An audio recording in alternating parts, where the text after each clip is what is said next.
Hey everybody, hi, this is Rick Benez with Home Dream Realty, and the topic of the day is actually a topic that we had at our investor meeting here this past Thursday. We do an investor meeting. It's a free meeting, meetup at meetup.com. It's called Investing House by House, and the topic of discussion of the day was Airbnb. Why are people listing on Airbnb? And if you haven't been at Airbnb before, whether it's as a consumer that's going to a fun place and you want to live like a local, I highly recommend Airbnb. I have been doing Airbnb as a host in the very beginning. We started in 2012, and we've been rabid consumers of Airbnb as guests and customers. And so we highly recommend it. But let me tell you a little bit about it from an investment standpoint. So why are people doing Airbnb? Airbnb is rental arbitrage at its finest. And this is why people are doing Airbnb. First off, they can make some money at Airbnb, and that's why we tried it. Think about it this way. Our society is really going towards a society where we want to experience full experiences, we want less hassle, and the marketplace is no longer viewing the accumulation of things as a symbol of our success. So we want experiences, and that's part of the reason why Uber is successful. Who needs a car anymore when you can, in 5 minutes, see where that Uber is coming to pick you up and how much it's going to cost? And homes are kind of the same way. People want to live like a local. They want to immerse themselves into that environment, that culture, get a personal touch. And we want it all, but we don't want to own it all. And so that is the rentership society that we live in today. So what is rental arbitrage? Rental arbitrage is simply the sum of its parts makes more money than the sum of its whole. So let me use some very simple math here. So say you have a mortgage payment and you have a mortgage payment of $1,200 on a 3-bed, 2-bath home.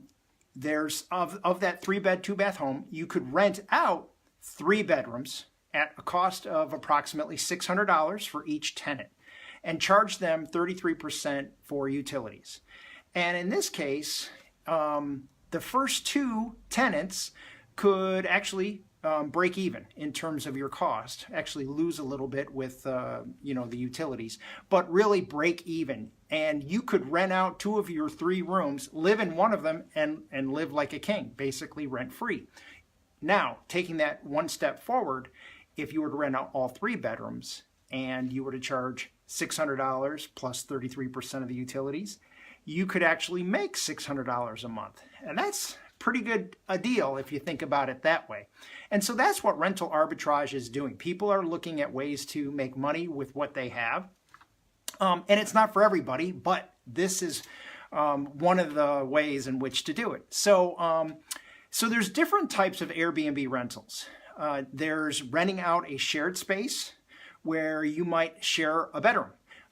It's kind of like modern day going to Europe and doing that, as you're in a commune space. The other way to do it is to rent out a private room or a private room and bathroom.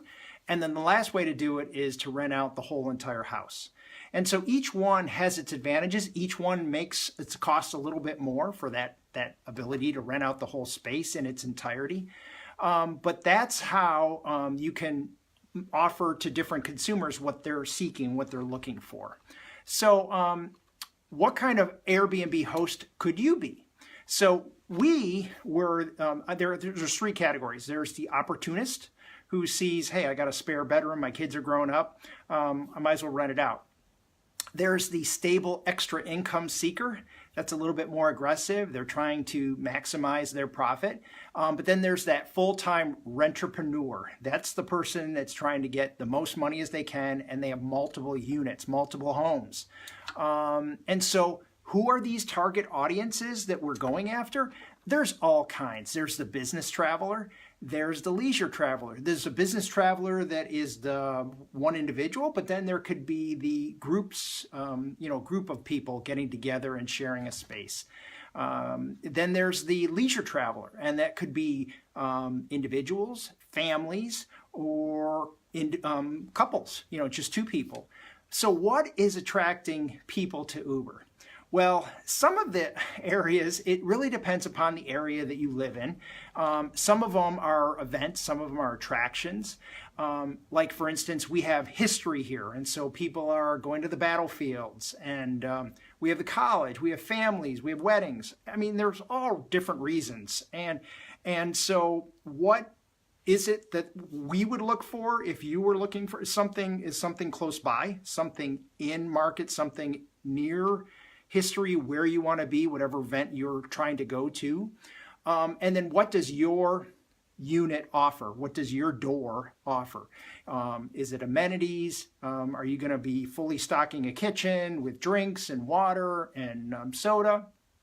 Are you going to have a bathroom that's ready to go with spare toothbrushes in case the consumer forgot something? Things like that.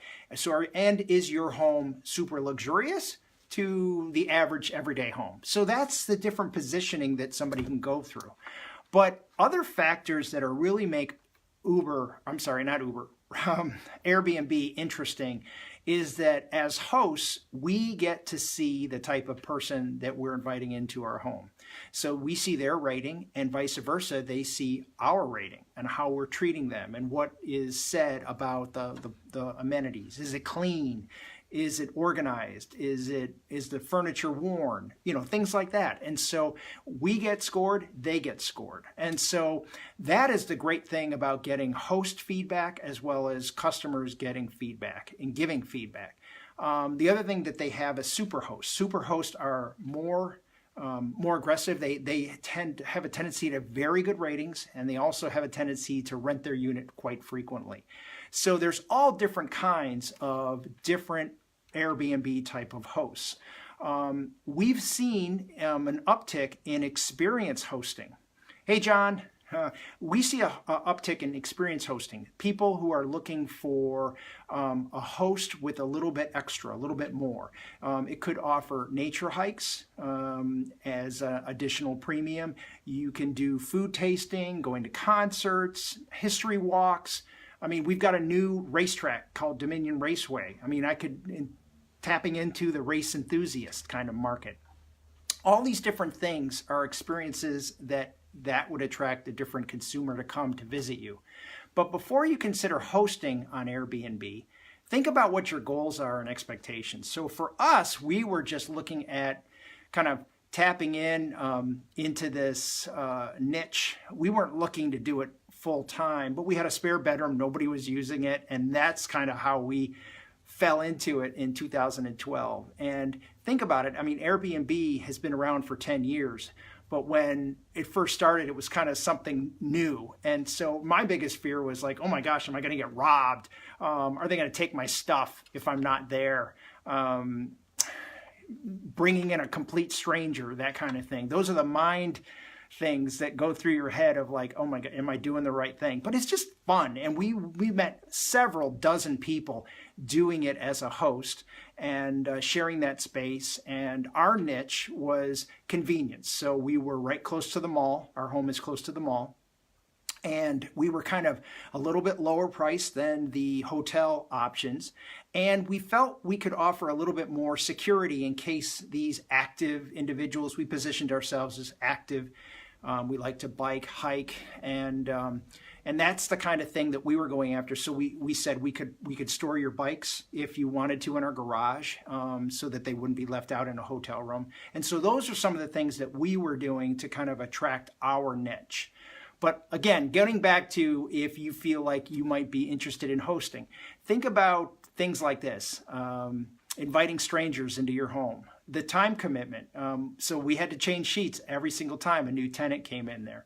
Our positioning, whether or not this was something that, we felt like we were offering a differentiated product than some of the others. Landlord relations and neighbor relations. So, if you're doing this in a townhouse, the neighbors are going to be watching people go in and out with their suitcases. We happened to live in a community with no HOA at the time we did this, and it wasn't a problem. There was plenty of parking. Nobody said anything. But I can see where other people, might get out of shape in terms of, oh my gosh, I have a hotel I'm living next to a hotel. The risk versus liability. The risk, I was talking about things getting damaged, stolen, things like that. Life interruptions. Now this happens to us all the time because we're constantly doing things that are exciting and, spur of the moment. Since we're empty nesters, we can do these things. And so if you got your thing on Airbnb and you have somebody coming in, are you comfortable enough leaving a lockbox and letting themselves in? And, we did those things. And so we didn't let it hold us back, but some people may not feel comfortable with those interruptions and, a guest coming and this is not a good time kind of thing. The other thing that people are thinking about these days is government regulation. So government regulation is starting to crack down. And here's why. Local government specifically sees a couple different things that are impacting them. They're looking at tax revenue that was traditionally going to the hotel rooms. And now it's going through Airbnb and they're not getting that revenue. And they want their revenue, they want their tax dollars, and so they're taxing in some cases, and they're putting legislation in place that makes it more, transparent. In some cases, like in Asheville, North Carolina, you have to display your Airbnb license on the Airbnb, one of the photos, to show that you are a licensed entity. Because if you're not showing that license on your Airbnb, they're going to knock on your door and say, where's your license, kind of thing. So there's all sorts of things to consider. You can't just jump in. And city of Fredericksburg has certain rules too. Like, for instance, the maximum number of guests they will allow is 4. They won't allow any events to take place. And they can't stay more than 30 days. So it may not be a problem for some of you, but those are some of the rules that they have put in place to alleviate or eliminate people who might abuse Airbnb or take advantage of the system. So I told you a little bit about our history. We started in 2012 renting out rooms. We've migrated now because, again, we're empty nesters, and we've gone from Airbnb as hosts to Airbnb consumers, and we've used Airbnb all over. And part of our love for Airbnb was being a local. So we've used it in Rome, Italy, well, that is Rome, Italy, Australia, New Zealand, all these great experiences. We actually lived like a local and went to the local farmer's market, the local grocery store, had a kitchen. It was just great. When you're there for a week, you get to immerse yourself into the culture more so than being in a hotel room and things like that. So we've just had a great time, and it's not for everybody. Hosting and or guesting, it's not for everybody. But it's one of those options that we've thoroughly enjoyed, and that was the topic of discussion. So live like a local, get experience like a local, whether you're hosting, meeting new people. We loved actually meeting new people, and it didn't happen a lot for us, but check out Airbnb.com. It's kind of a, type in your town and see what who's offering what. And the next time, instead of going to a hotel room, or in our case, an RV, definitely check it out, because we're doing on the RV, we're doing Harvest Host. We're hitting different wineries and different farms, and we're staying there. We're basically tailgating at those types of locations, and it's kind of the same similar event of people want experiences, and that's why we're doing these things.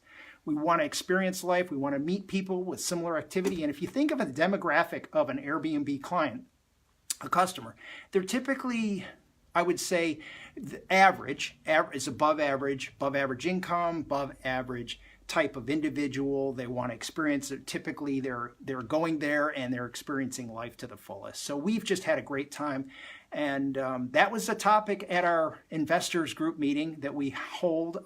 It's usually monthly. Our next monthly meeting, we're going to take the month of December off because of the holidays and things like that. But our next monthly meeting is held at Wegmans, and that is going to be at 5:30. We have the upstairs seating area at Wegmans. It's going to be on Thursday, January 24th. And if you can join us, that would be great. And lastly, if you need any help buying, selling, or managing property, rentals, we're here to help. Give us a call. So glad to chat with you, and please, if you like this video, click on like and subscribe. Thanks, everybody. Have a great day.